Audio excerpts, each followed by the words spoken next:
Welcome to the Living the Dream podcast with Curveball. If you believe, you can achieve.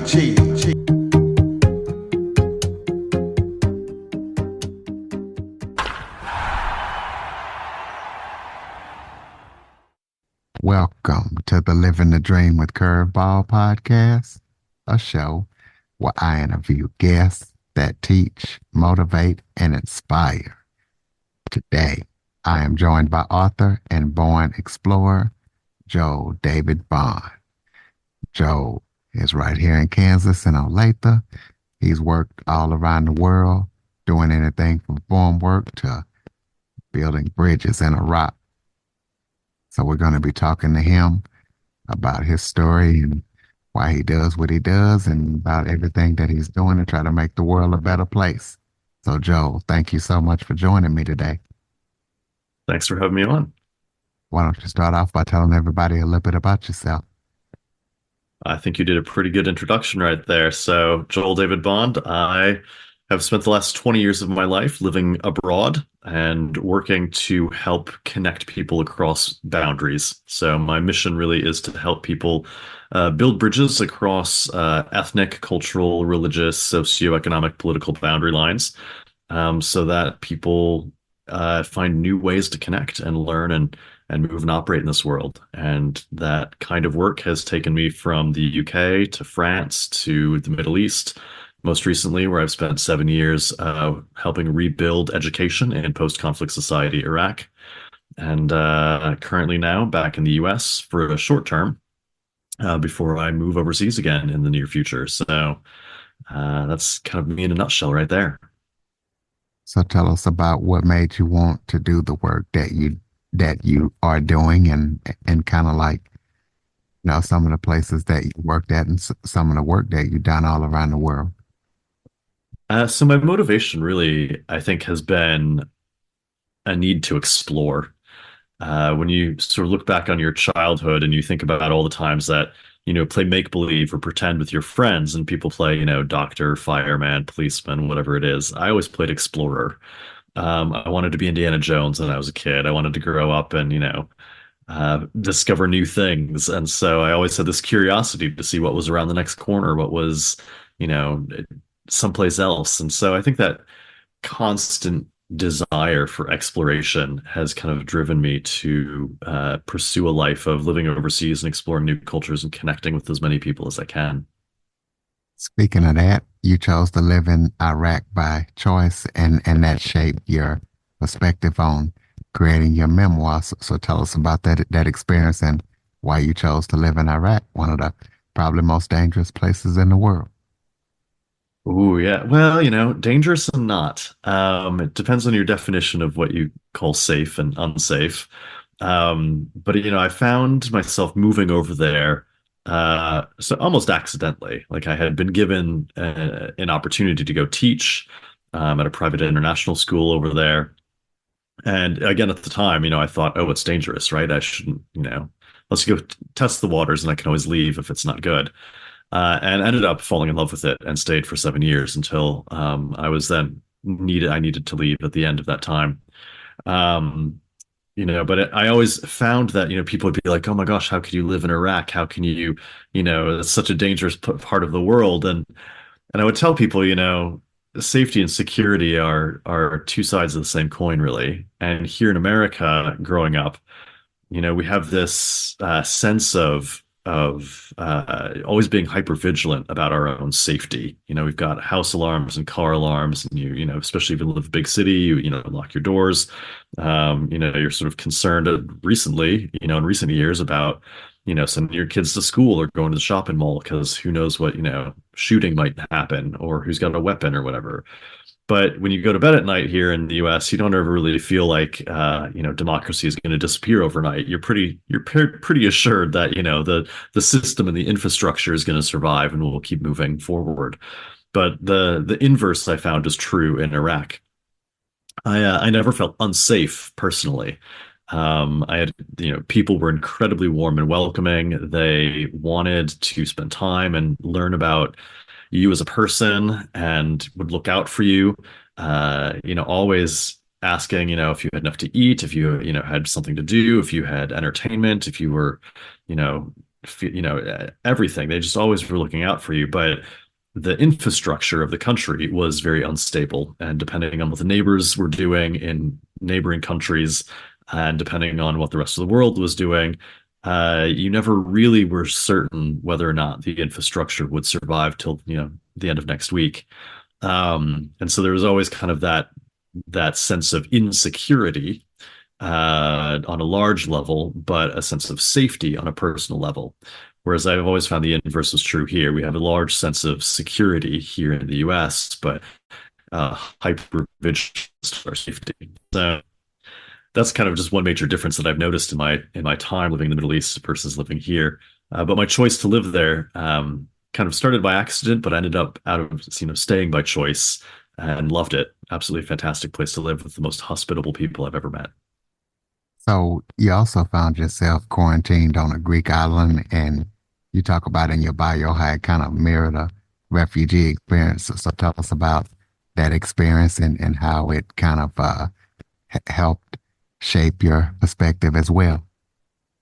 Yeah, so my recently published memoir, As Large as Your Spirit, a reverse refugee memoir, is the subtitle, talks about that quarantine experience in Greece, where I had accidentally kind of found myself stuck on this remote Greek island during the pandemic. I'd gone for 5 days, really, just on a spring break vacation with a carry-on bag. And I had intended to stay only for, just a short period of time. I had wanted someplace that was pretty much off grid. And the day I arrived, the World Health Organization used the words global pandemic, and all the dominoes fell, of course, and airports closed and borders were shut. And I ended up being stuck on this island for 5 months with just my carry-on bag, and I don't speak Greek. And of course, at the time, you never knew how long it was going to be. It was always just, another 2 weeks, another 2 weeks, another 2 weeks. Well, partway through my time on the island, I discovered a refugee camp on the island that had all these, asylum seekers from the Middle East, from Iraq, Afghanistan, Iran, Syria. So here I am, a man from the West, caught in Greece, trying to get back to my adopted home of the Middle East, crossing paths with all these refugees from the Middle East, caught in Greece, trying to get to the West. And so we intersected, and I ended up volunteering to teach English in the refugee camp there. And all of our lives were changed as a result of that experience. So the story is sort of ostensibly it's about the search for home. It's about me trying to get back to my home in Iraq, about these refugees trying to settle into a new home into Europe and the West. But on a deeper level, it's really a story about trying to find a place to call home in your own spirit, in your own self. What does it mean to be in community, to be with people who know you? What does it mean to find a place to call home, not just geographically, but spiritually and emotionally? Speaking of that, you also talk about how, the going all around the world keeps you away from your loved ones and, you're away from your family and stuff like that, people you love. How were you able to navigate that?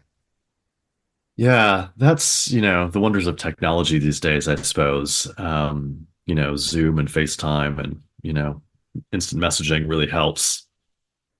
But, I've spent so much of my life as an adult living overseas independently that I think I've kind of become almost sort of immune to the feeling of needing to be with family.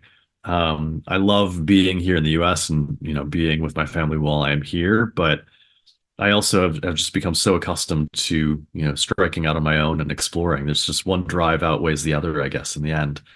And I found, particularly during the pandemic experience, that was exceptionally hard because I didn't have a community of chosen family around me at that point. And part of the joy of that experience was that I was able to build a chosen family on the island while I was there during those 5 months. And it taught me really in many ways that you have your family of birth and then your family of choice, and that you can build homes, multiple homes around the world, because home is wherever you are known. And if people know you and you're vulnerable and you open up and share your story, then you find a home in their hearts, and wherever you have that community is a place you can settle. So I found, it didn't it took a little bit of time, but partway into my quarantine on the island there, I found it almost difficult to decide to leave. Because I had built so much of a strong relationship with the people that were there and had such diverse experience. But I think home really is that space wherever you are known. And at the end of that quarantine time, I did feel a strong need to return to my other adopted home in Iraq and continue my work that was there. So, Well, tell us about du during your decades, journeying all around the world. Tell us about a impactful or memorable moment or moments or encounters that you experienced that will always stay with you and why. oh man, I'm gonna pick one out of 20 years of travel. um, I think one that just sort of jumps immediately to my mind in terms of a memorable experience. Um, just I mean, just recently, I guess, would be visiting Mosul in Iraq. Um, just as by nature of the way my stay in the country there worked out, is I had a visa that was permitted only for the Kurdistan region in the north. It'd be similar to, for example, having someone come to the US and having a visa only for the state of Kansas, and they weren't allowed to visit Missouri or Oklahoma or anywhere else. They could only stay in the States. So that was kind of my situation, my arrangement within Iraq. And Mosul was outside of that region. And it took a while for the country to sort of implement new laws to help for more freedom of movement in and around the country. And so as soon as that opened up, I had the opportunity to travel and get a visa for other parts of Iraq. And when I first traveled up to Mosul, which is actually ancient Nineveh from the Bible, has a long history all the way back to the beginning of recorded time, basically. But most recently is famous for being the last stronghold of ISIS in the region, and they were defeated in early 2017, and the city of Mosul had been absolutely just demolished, from ravaged by war. And I think I mean I'll still remember being in the taxi and driving across the plains, entering into Mosul, this big, it's the second largest city, second or third largest in all of Iraq. And you go through the city, it's divided by this river, and there were four bridges that sort of connected the east bank to the west bank of the city. And all four of those bridges had been completely demolished by either side, by ISIS or the coalition forces, to help prevent traffic across the river and contain the conflict. And I remember seeing this one bridge where the iron girders were just twisted and descended into the Tigris River underneath. And in order to sort of temporarily patch the bridge to allow traffic to cross from either side, they just placed two steel girders on top of the two arms of the bridge and then put tarmac paper at the top. And so we're in this taxi and we drive onto the first arm of the bridge, then up onto these girders, and then off the girders onto the other arm of the bridge, and then off to the other side. And I remember thinking that was probably the most unsafe I felt in my entire 7 years of Iraq. But to go and explore that city and see just what destruction had been wrought by ISIS, by conflict, by war, was just absolutely sobering. The whole of the old city was like Swiss cheese. There wasn't a building that didn't have holes all through it. Nothing stood higher than 2 stories tall, and there were people still living in and amongst all the ruins. And that really, I think, impacted me deeply to see the level of destruction, but also to see the level of hope that the city had to rebuild and to sort of rise from the ashes of conflict. And it was really inspiring in many ways to see sections of the city being rebuilt, being decorated with artwork, having small businesses pop up, even amidst the ruins of these, the rubble of all these buildings. and to connect with a local organization that brought in volunteers to help rebuild all of this and did a lot to bring in supplies for school children and help get infrastructure back into the city. And to me, that will always just be a memory that I hold as being so impactful and so life-changing to see the devastation of war, but also the resilience of the human spirit to continue on despite incredibly harsh odds. So, talk about any surprises or challenges that came about when you were writing your memoir, because writing is connected to, it's so personal. So, talk about any challenges and surprises and how you overcame them. Yeah, the writing process itself for my book, I tell people is the thrice lived trauma. I lived the difficult experience. We those of us who came out the other side of the COVID pandemic have lived through a certain traumatic period there. And then I had to relive that trauma by kind of remembering it and writing it all down, and then had to relive it again as my editorial team sort of picked it apart and were like, well, rewrite this chapter, and this one just scene shouldn't be included, and this is probably better if you did it this way. So, I kind of had to put myself through the ringer a couple of times to produce this work.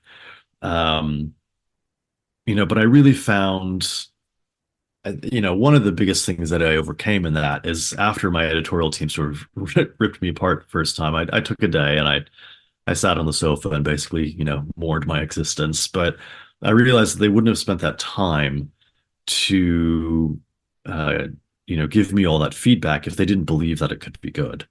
If they thought it was going to be terrible, they wouldn't have bothered, right? But they believed in the project and they believed that I had something to say, and so they spent hours pouring through the manuscript and helping sharpen up the edges of that storyline. And so once I sort of had that perspective shift, I was able to get back to it and make some necessary adjustments, and ended up with a much better book than what I had originally written, thanks to those editors and thanks to that time that I spent. So I think that writing process, as difficult as it was to work through, to have that traumatic experience and work through it, twice over, I think it really gave me the opportunity to really speak to um, my own inadequacies and to find ways to grow through them and be just to develop that resilience all the way through. What message do you hope readers will take away from reading your story? Resilience is the word that comes to mind. Is I really hope that people will walk away from this memoir and find themselves with a renewed sense of hope, that we can do good things in the world, and that, there is a power in seeking to connect with people outside yourself who may be of a different background from you, and that we can learn from each other in that way. So I really hope that people sort of find within this spaces to work and live and breathe in their communities that are expansive, that help them to connect and grow, and do better things in this world. That essentially that they find places as large as their spirit to do good in the world. Tell us about any other upcoming or current projects that you're working on that listeners need to be aware of. So I'm currently working on a second book, which I am kind of tongue in cheek referring to as Between Iraq and a Hard Place, as the title. And that one will be about my time in Iraq more specifically. And at this point, it's still taking shape, and it'll be quite some time really before that one comes out. But I'm drafting some ideas and beginning to pick away at a couple of options on how to present that story. But my goal is to have something out probably within the next year where people can read about that experience of what it's been like to live in a post-conflict society in the Middle East. Okay, well, so everybody can keep up with everything that you're up to, throw out your contact info. Yeah, so I'm on joeldavidbond.com, and my book, As Large as Your Spirit, Reverse Refugee Memoir, is available on amazon.com. And I'm also available on Instagram, Facebook, and LinkedIn at Joel David Bond. Okay, close us out with some final thoughts. Maybe if there was something I forgot to touch on that you would like to talk about it, just any final thoughts you have for the listeners. I think we've covered all the basics there, but I think I really hope that everybody who's listening to this can find some inspiration, that find there's some hope in the world, and that they are inspired to go out and do good things to help make this world a better place, the kind of place that, the divine would want to show up to, because I think we have that power within us to really do good things. Yes, ladies and gentlemen, JoelDavidBond.com. Please be sure to follow, rate, review, share this episode to as many people as possible. If you have any guest or suggestion topics, cjackson102 at cox.net is the place to send them. Hop on your favorite podcast app, hit that follow button, leave us a review. Thank you for listening and supporting the show. And Joel, thank you for joining us and sharing your story. Thanks for having me today. For more information on the Living the Dream podcast, visit www.djcurveball.com. Until next time, stay focused on living the dream.